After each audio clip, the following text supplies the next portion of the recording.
Hi, I'm Joanne Ellsworth. I'm going to talk to you a little bit about what I normally talk to everybody when they come and look at my puppies. Pick up their puppies. But I'm going to do it to everybody so they all get it and you have a chance to look at it and think about it and not be so excited to just get your puppy, and it won't take so long. First thing I want to talk to you is about the vasectomy or tubal ligations or neuters or spay and neuter, whatever. When I first started breeding, I didn't have any studs and I had to get a stud from someone else, and the contact always said I had to have all the puppies spayed and neutered before I sold them. And the ALAA says they have to, that's the Australian Labradoodle Association of America is the ALAA. And they say all your dogs have to be fixed or on a spay and neuter contract before you sell them. So I did a lot of research at the beginning, and people said if you spay and neuter early, they'll have really long legs and their growth plates won't close. And then other research says if you spay and neuter early, they'll stunt their growth and they'll be really little. And so they were opposite things. So I went back and forth, and a lot of my mentors spayed and neutered their puppies. So I took my puppies to the spay and neuter clinic in Murray or other places and could do it pretty inexpensively, $60, $70 for a puppy.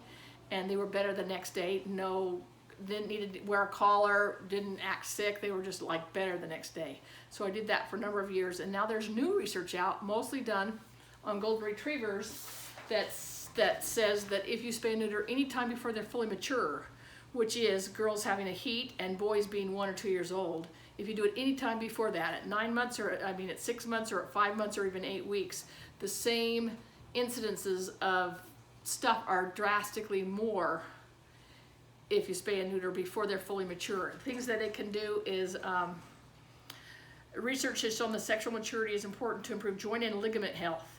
The current data from various universities showing the decrease in cancer and also keeping the hormones decrease the chance of arthritis and joint injuries.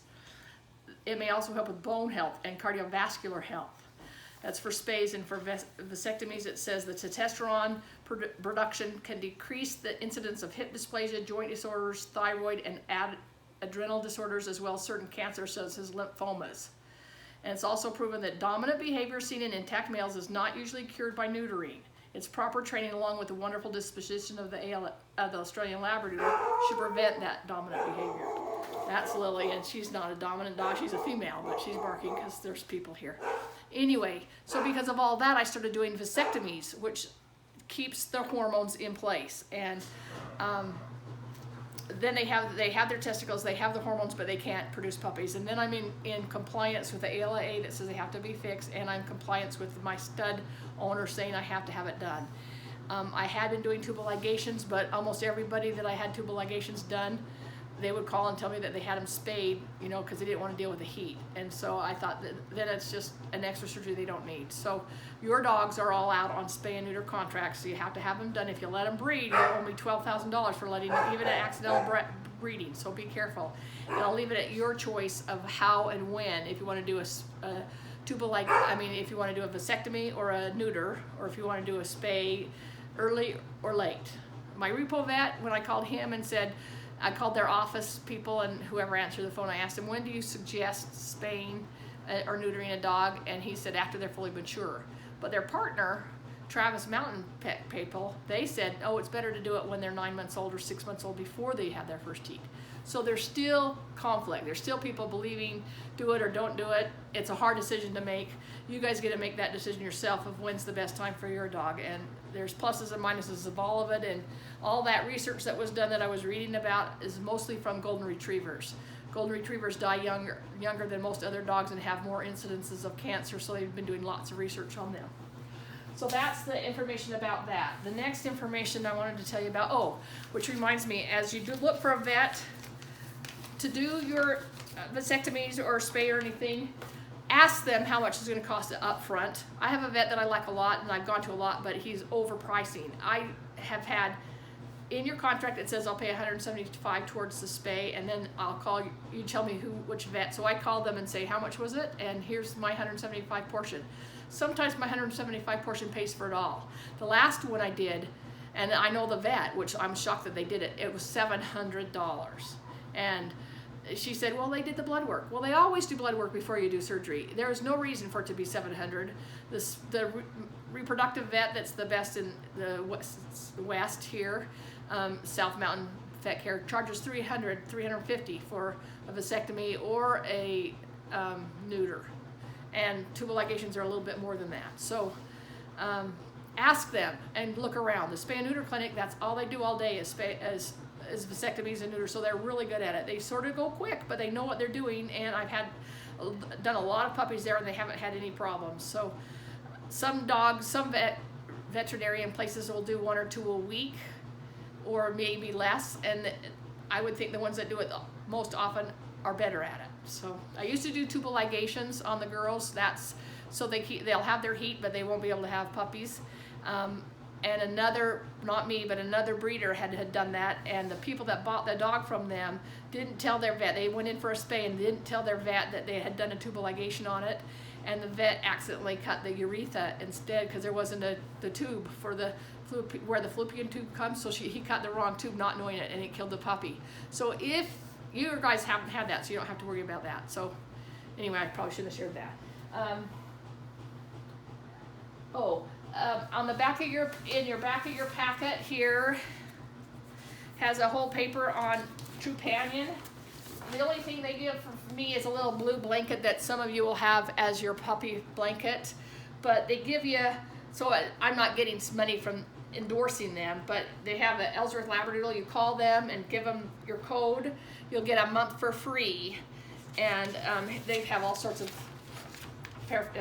pamphlets of information of summer tips of what happens and your first year. They're very good. They'll give you the first year free, and first month free, and that first month when you take your puppy home, they're most susceptible to parvo, to any other thing, and this will save you a lot of money in the long run, even if you just had it for a month and then cancel. If you already are doing it with there's other pet care insurances, there's Banfield and a number of other ones, but it's smart to get it because you never know what will happen, just with foxtails or sick, or right now they're susceptible to parvo until they finish their whole set of vaccinations. When you do the vaccinations, I suggest your vet will say between 2 and 4 weeks, 5 weeks apart. I suggest waiting at least 3 weeks. When you take them and have to get them to the vet, that will only be 2 weeks apart from when I did it, and it's on the contract of when I did it. And it's not healthy for the puppy. There's been incidences of puppies getting sick when a vet will over-vaccinate. The breeder vaccinates. The vet says, oh, a breeder did it, then that's not good because they just got it from IFA and it's not a good batch of vaccination, so I'm going to vaccinate again, which isn't true. My vet did it. You have the paperwork from my vet that did it. And some of them want to do all of them. Like there's a Lipto and a couple of other vaccinations. I would recommend asking your vet to do them separately. You can do the combo for the puppies, and then when they're old enough to have the rabies, could do one with rabies and the Bordetella, but I wouldn't bunch them up. Even if your vet wants to, say, I don't want to, I'll come back in 3 weeks. It's way healthier on the dog. If you care about your dog's health, that's what you would do. Sometimes they have reactions. Some vets just put the syringe anywhere. Some vets will say, the rabies are on the right, this one's on the left. So if they have an infection or they limp or they have some problem, we'll know which caused the problem. Some dogs have a really bad reaction to a vaccination, and then you don't want to give them anymore. So you need to pay attention to that. People always ask me how much food to feed them, and I would suggest 3 times a day. Although, when I say that, one of the times, like you could take the whole half a cup of food, like if they're going to have a cup and a half a day, do it at a half cup each time. You can take that whole half a cup, put it in a little baggy thing, and have that be your treat food. So if they sit, they get a treat. If they go into the crate, they get a treat. If they do anything, go potty where you want, they get a treat, and they get dog food for a treat. If you start giving them other treats besides dog food, they'll choose not to eat their dog food and wait for treats. These dogs are super smart and they'll figure that out. So I wouldn't even use any kind of extra treats, any kind of chew stuff, except for their puppy food, at least for a month after you have them. And then if you want to introduce to marrow bones, frozen marrow bones are good. They have had them here and they love them. That's like a new food, and on your paperwork it said if you give them a new food, do it slowly or they'll get diarrhea. So if you gave them a big marrow bone that's about this big, a jointer part you cut off, that you can get them at Winco and you can get them in IFA, and they're frozen.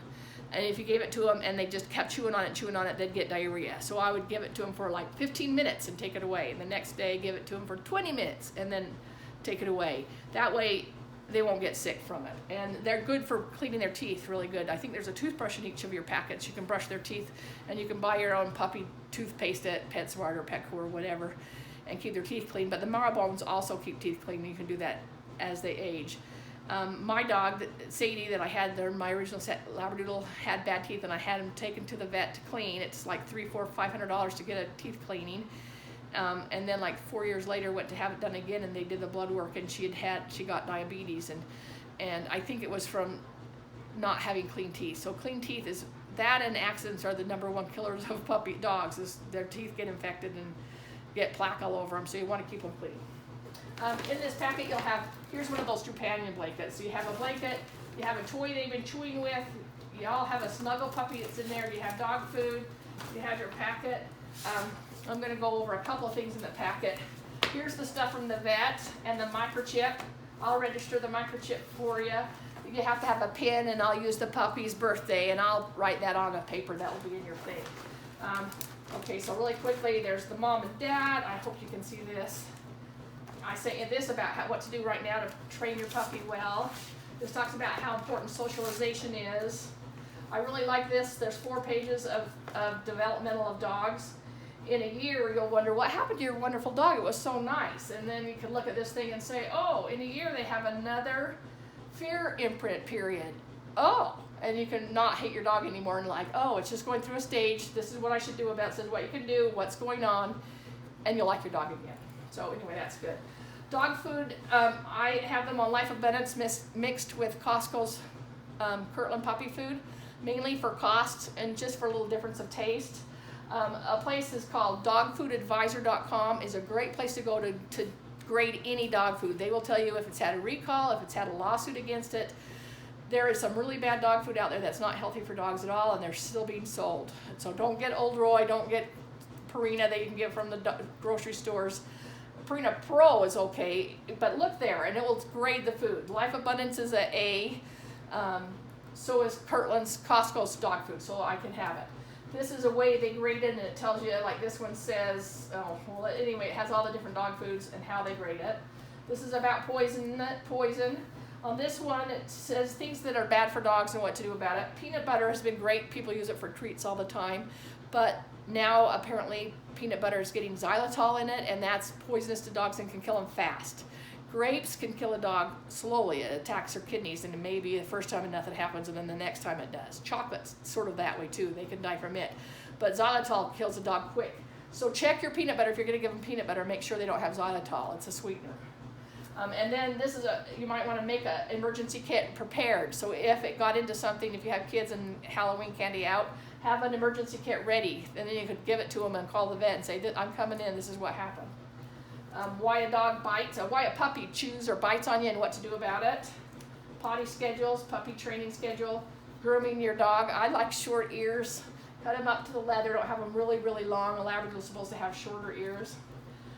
There's another one about grooming. Foxtails are weeds that Utah has aplenty that gets between their toes and can go all the way into their organs and their bodies, so you got to get foxtails out. In fact, Lily, that's here having puppies, one year had spent $600 in 1 month getting foxtails out of her ears because they lived right next to a place that had foxtails, and she got them in all the time.